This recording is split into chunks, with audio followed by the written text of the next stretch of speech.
Assalamualaikum warahmatullahi wabarakatuh. Perkenalkan, nama saya Rian Parul Fauji. Saya berasal dari kelas 12 IPS 3. Di sini saya akan mempresentasikan atau menjelaskan tentang sejarah akuntansi, yang kedua pengertian dan manfaat akuntansi, yang ketiga pemakai akuntansi, dan yang keempat kualitas informasi akuntansi. Pertama-tama di sini saya akan menjelaskan tentang sejarah akuntansi. Perkembangan akuntansi bermula dari Luca Pacioli pada tahun 1494. Ia merupakan seorang ahli matematika yang mengarang sebuah buku yang berjudul Summa de Arithmetica Geometrica Proportioni et Proportionalita.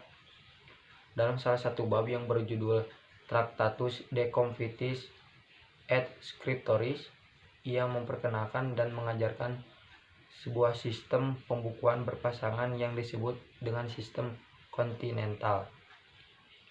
Sistem ini diperkenalkan oleh Luca Pacioli bersama Leonardo da Vinci dan sudah dipakai untuk melakukan pencatatan upah sejak zaman Babilonia.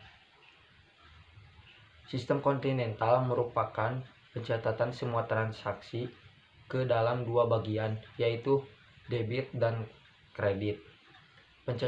Pencatatan tersebut dilakukan secara seimbang dan menghasilkan pembukuan yang sistematis serta laporan keuangan yang terpadu.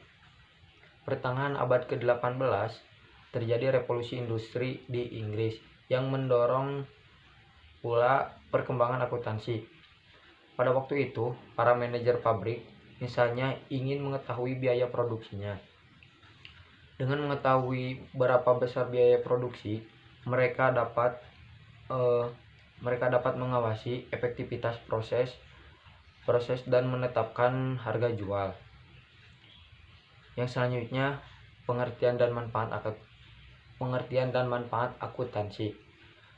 Pengertian akuntansi telah banyak didefinisikan oleh beberapa pihak, namun pada dasarnya definisi-definisi tersebut memiliki arti yang sama. Yang ke satu, pengertian akuntansi. Kata akuntansi sendiri berasal dari bahasa Inggris, yaitu account, yang artinya memperhitungkan atau mempertanggungjawabkan, dari pengelola kepada pemilik perusahaan atas kepercayaan yang telah diberikan kepadanya untuk menjalankan kegiatan perusahaan.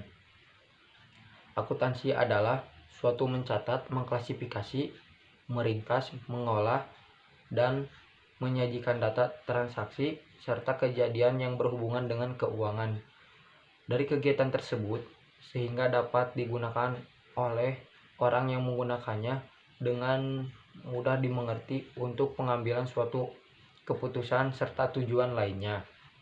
Yang selanjutnya, manfaat akuntansi. Yang ke satu, informasi akuntansi dapat menjadi pengendali perusahaan. Yang kedua, dapat membuat perencanaan efektif dalam kegiatan perusahaan. Yang ketiga, pertanggungjawaban entitas kepada investor, kreditor, dan pemerintah. Yang selanjutnya, menyediakan informasi ekonomis suatu perusahaan untuk pengambilan keputusan investasi dan kredit. Yang terakhir, memberikan gambaran kondisi perusahaan dari suatu periode ke periode lainnya. Materi selanjutnya yaitu pemakai akuntansi. Tujuan utama akuntansi adalah untuk memberikan informasi data ekonomi suatu perusahaan melalui laporan keuangan kepada pihak-pihak yang memerlukan. Pihak-pihak yang memerlukan informasi akuntansi meliputi yang ke satu, pihak internal, yang kedua pihak eksternal. Pihak internal adalah pihak yang menyelenggarakan usaha seperti rumah tangga konsumsi atau RTK dan rumah tangga produksi atau RTP. Dalam hal ini adalah pimpinan perusahaan atau manajer yang bertanggung jawab dalam pengambilan suatu keputusan. Yang selanjutnya, pemakai eksternal. Pemakai dari luar atau ekstern Perusahaan diantaranya kreditor, investasi, pemasok, pelanggan, karyawan, pemerintah, dan masyarakat. Adapun kepentingan dari masing-masing pemakai sebagai berikut. Yang ke-1, kreditor. Kreditor seperti supplier dan bankir menggunakan informasi akuntansi debitor untuk mengevaluasi tingkat risiko dari pemberian kredit atau pinjaman uang. Yang kedua, investor. Investor memerlukan informasi akuntansi untuk mengetahui status keuangan dan prospek perusahaan pada masa yang akan datang. Yang ketiga, pemasok. Pemasok menggunakan informasi akuntansi untuk memutuskan apakah jumlah yang terutang akan dibayar pada saat jatuh tempo. Yang selanjutnya, pelanggan, atau yang keempat, pelanggan. Pelanggan membutuhkan informasi akuntansi untuk kelangsungan hidup di perusahaan. Yang selanjutnya, yang kelima, ekonom, praktisi, dan analis.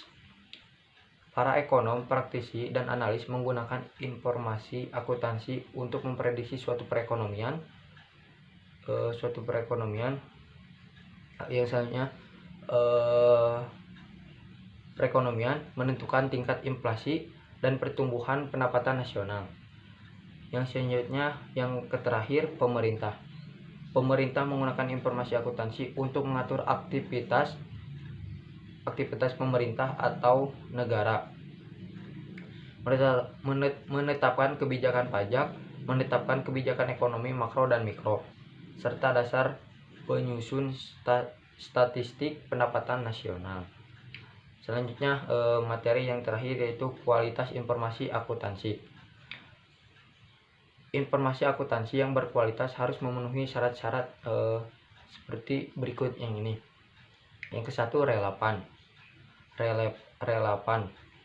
Artinya informasi tersebut relevan jika mengurangi ketidakpastian, memperbaiki kemampuan pengambil keputusan untuk memprediksi, menginformasikan suatu mengonfirmasikan atau memperbaiki ekspektasi atau harapan sebelumnya. Yang kedua, dapat diuji. Pengukuran tidak dapat sepenuhnya lepas dari pertimbangan dan pendapatan yang subjektif untuk menghasilkan untuk meningkatkan atau menghasilkan manfaatnya. Yang ketiga, dapat dipahami. Informasi akuntansi harus dapat dipahami, maksudnya informasi tersebut dinyatakan dalam bentuk dengan menggunakan istilah yang disesuaikan dengan batas pengertian atau pengetahuan pemakai sehingga informasi dapat dipahami oleh pemakai. Yang selanjutnya, yang nomor keempat, netral. Laporan keuangan atau informasi keuangan diserahkan pada kepentingan umum dan tidak bergantung pada kebutuhan pihak tertentu. Yang kelima, tepat waktu. Informasi hendaknya diberikan sendiri mungkin agar menjadi sebagai dasar pengambilan keputusan ekonomi. Yang keenam, daya banding. Informasi dalam laporan keuangan akan lebih berguna jika dapat dibandingkan dengan laporan keuangan sebelumnya dari perusahaan yang sama ataupun dengan laporan keuangan perusahaan sejenis pada periode yang sama. Yang ketujuh, lengkap. Lengkap artinya informasi tersebut dikatakan lengkap jika tidak menghilangkan aspek-aspek penting dari kejadian yang merupakan sumber dasar masalah atau aktivitas-aktivitas yang diukurnya. Yang kedelapan atau yang terakhir, penyajian yang jujur. Penyajian yang jujur maksudnya informasi akuntansi yang disajikan dalam laporan keuangan harus memberikan secara jujur setiap transaksi atau peristiwa lainnya dan disajikan secara wajar. Mungkin cukup sekian presentasi atau penjelasan dari saya. Mohon maaf bila ada kata-kata yang salah. Wassalamualaikum warahmatullahi wabarakatuh.